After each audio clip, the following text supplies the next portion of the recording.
stand forever and ever and ever and ever. Hey, this black man made it in America. Basketball and rap attract kids to get the hell out the area. Nowadays, niggas kill when you get ahead of them. So I backtrack and get them some act right, cause they confuse the rap life for a trap life.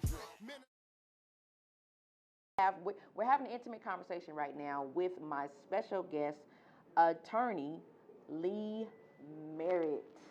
And I'm so thankful to have you here tonight, Lee. I want you to tell our viewers a little bit about you and what exactly is a civil rights attorney, because you kind of label yourself as that. So what is that?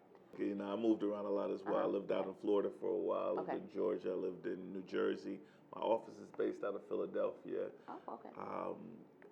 The work that I do in Texas, I do as sort of a, what they call a carpetbagger, a Yankee attorney that comes down to deal specifically in the area of civil rights. Okay. Sort of in the tradition of the early attorneys with the NAACP, where they saw that things were going on in the South and that local attorneys, although there are excellent local attorneys, and I work with and learn from a lot of really excellent local attorneys, but because they're so invested in the community, it's difficult to, let's say, challenge a district attorney. Okay.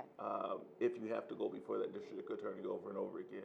But I can piss off the district attorney and then go back home. Oh, okay, right. Well, let's talk about our African American suspects and criminals, because we talked about them. Why is there such a great difference in how the law and even the media will handle African American criminals versus any other race of criminals? And I was just thinking that if those criminals, or if those terrorists, which I call them, were African American, I believe they surely would have been killed on the scene. Surely would have been killed. When you, that's a question that's always asked. Why, like I said, why more African American males perhaps maybe killed in law enforcement encounters? Is that actually true, or is that what we see on the phone? And what I mean by that is that if you look at the amount of, if you look in your city, if you go on your city website and then look at the number of contacts compared to the amount of people who are actually killed, it's a great difference. Now, don't get me wrong; those officers that we see on the news that's involved in those very poor decision-making skill training, which cause someone to be harmed or killed, you know, by all means, that's accountability. I'm a strong believer in accountability. And so when you look at the interactions where you see on social media where one officer, he gets into it with a guy, shoots a guy, and it's a wrongful death. Do you know for every one situation that happens like that, there's over 10,000 encounters with African American males who nothing happens. Okay. Yeah, So it's a positive encounter. Yeah, so when you see those situations, I know it seems like that because TV wants you to see it. They want to repeat it over. They're going to put it on this Facebook page. They're going to put it on this IG page. They're going to play it over and over, so you assume. Now, don't get me wrong. There is a problem in the community where law enforcement and I ain't gonna just say African American. I'm gonna just say the black and brown community has divided, and we don't communicate well, and it has caused some terrible situations to occur. But as far as the encounters based on race, we are having an issue, but it's not a mass spread like people think. Police shooting people down in the street. It's not that. It's just there are some techniques in which law enforcement needs to work on. And I tell people, okay, after you see that shooting which occurred with that officer killing that young man, what did you do about that situation? Did you protest? Okay, I get that. But what I tell people to do is go to your city councilmen and start asking your mayor, start asking people, what are your non-lethal policies? Do these officers have other options besides a firearm? Do you know in 2019 there are departments that do not carry tasers, they don't carry beanbags, don't carry rubber rounds, and all they have to deal with is a sidearm and mace. So you basically leave them with a semi-non-efficient object and an object that causes death. So I tell people, if you've seen this situation and it's hysterically occurring, you need to talk to your city council maybe about training. What are these officers getting trained in? Do they need more training? A lot of these cities are giving these guys very short amount of training, and then they result to, all I know is to go to my firearm. Are they getting ground hand control? Are they getting different techniques to use where they can subdue a person without using a firearm? These are questions that I tell people, ask your city councilmen, people who make decisions, people who make these policies for these law enforcement, start checking and see what they're doing about that, instead of just angry at, he just, angry at every cop we see. Yeah. It's just mad. There's some type of conditioning going on, even with cops, even with civilians, of course, that we are afraid of the African American male. So like if he goes to reach for anything, we like, oh my God, he got a gun. So why is that? I heard your name so many times, and you have such an attorney name. I love it. And so, and I met you personally as you hosted the screening of the Hate U Give movie last month. That's where we met. And so I absolutely loved the movie. I cried like a baby. I really, really cried. I mean, I really, really did, like 3 or 4 times.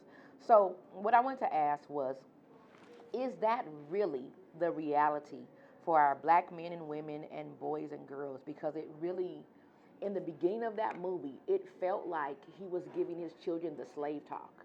And I was sitting there mind blown because I felt like he was like, now don't look him in the face. Now you put your head down, and it's almost like his voice could have turned into a slave voice to me as I watched that. Is that really the reality for us? Now I'm going to fudge the numbers just a little bit, but Okay. at the height of slavery, and it's let's say in 1865, Okay. or let's say 1860, there were about 3.8 million people held in bondage.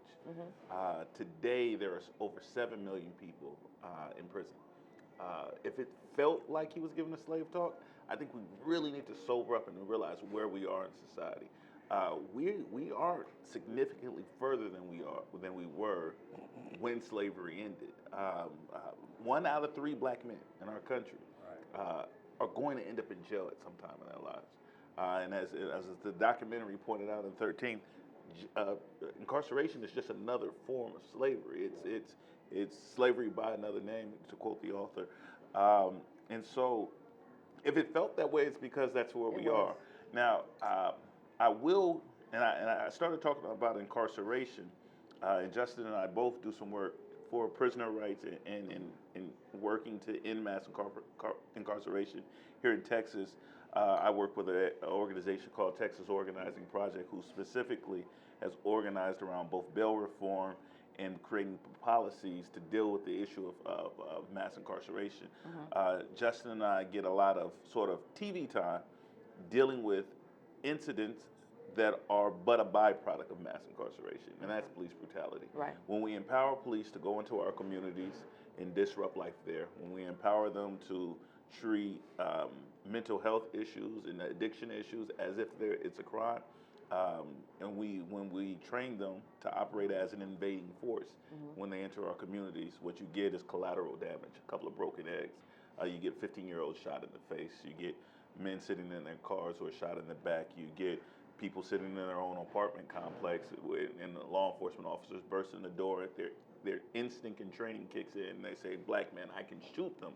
In our society, because our society has told them painstakingly in every way that's okay. They can get away with that.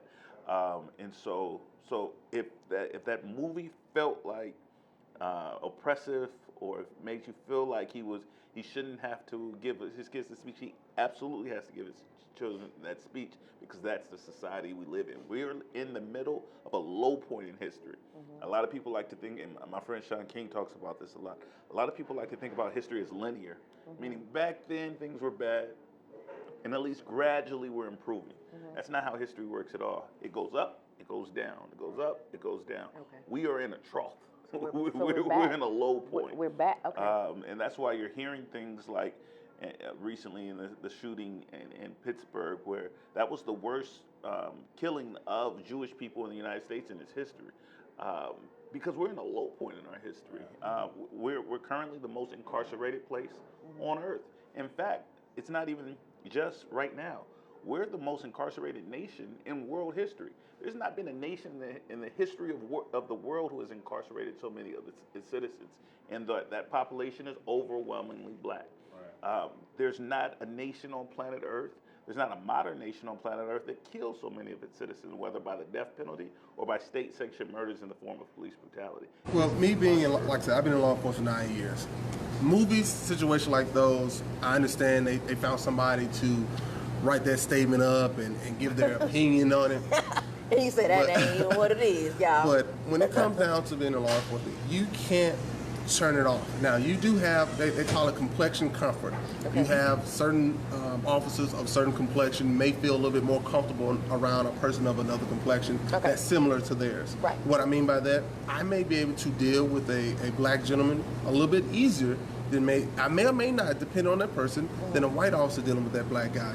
Now, a white officer may have a little bit easier dealing with another white male at the same way, a little easier than I may have, or may not. But when it comes to situations of knowing whether or not, turning it on or turning it off, I'm going to treat every traffic stop the same, and majority of real officers do, because if you look at the post that you said about the last 20 active shooters, what color have they been? White. So if I'm in a white neighborhood, my senses is gonna think, oh, this may be someone of that caliber. I'm not gonna think, oh, just because it's a nice neighborhood. With officers, we don't know who you are until we know who you are. Okay. And we don't know who you are until you in your car and driving away from us. And that's how we feel about it. Because we're gonna treat every traffic stop like, you know what? Let me see how this person's gonna act. And that's why I tell people when I teach classes about traffic stop judo is that what you want to do to that officer is make him feel comfortable, make him feel relaxed, and understand that he's under pressure and you're under pressure. And if one of y'all has to take the vow and say, you know what, I'm going, like the gentleman said, you have to de-escalate. If he's a little bit, his temper is a little bit up, let me use my brain. Let me say, you know what, this officer's a little bit on edge. Right. I'm going to relax. I'm going to be cool, because what people don't understand is that there is no breaks in between a busy officer call.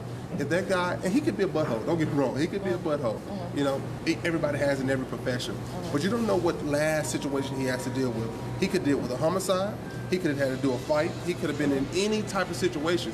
Now his mental status is still stuck on that level of adrenaline. I'm up there. I just chased the dude. We got him back in the car. And that's not an excuse. That's just a reality. Yes, and I don't like to make excuses, but that's not an excuse. That's these are reality. These are just facts. The officer who you saw him on social media, who dealt with a 9-year-old. He literally put her in the car, tried to drive her to the ambulance. After the whole situation, that call was ended, he had to get back in service and answer more calls. Now that's after seeing a 9-year-old shot to death. Yeah. So I tell people all the time, see how the mental status of that officer is. If it's up, you need to just up. Let me use my verbal judo, because something is up with him. I don't know what's going on, whether he's a butthole or he has a mental situation that I don't know. So let me de-escalate. Let me get my information. Let me play by play. Hey, here's my car. Here's my ID. But as far as that turning it on and off, or like I'm gonna do this traffic stop this way, that's how you end up in a pine box. Yeah. The message is that there is a time and place for everything. Okay. All right? There's a time and place to engage. Okay. All right. There's a time and place to have confrontation. Out on the streets with an armed police officer is not the time for you to be escalating that confrontation. Okay. All right? To me, y'all say, well, it's slave mentality. No, it's simple hustle. Okay. You do whatever you got to do to survive. To survive. Okay. To survive, and then let's get it in another arena. Okay. And then once we get it in the courts, or we get in, you file a complaint against that officer, you're at a grievance hearing. Now you can raise your voice. Now you can say you treated me like, dirt. Right. In a different arena. But I don't know, streets, no different than you would if some crackhead had a gun on you. Yeah. Because I don't know the mindset. You don't know, So you're going to do everything you can to de-escalate that situation. And so what I'm saying is, it's not being a Uncle Tom or lowering yourself. It's being smart enough to know this is not the time. Yeah. Okay. This is not the time. Okay. I'm in a bad situation. I don't have the upper hand. Yeah. This man got his hand on the gun, and man, what you stop me for? You just messing with a brother. Yeah. Yeah. And so now he has to show me his authority. Okay. You can't do this, you can't do that. Let me show you what I can do. Right. Which is the difference between, for example, a lot of our local law enforcement who are community policing oriented versus, the DPS, all the troopers that they put into the community over in Dallas County.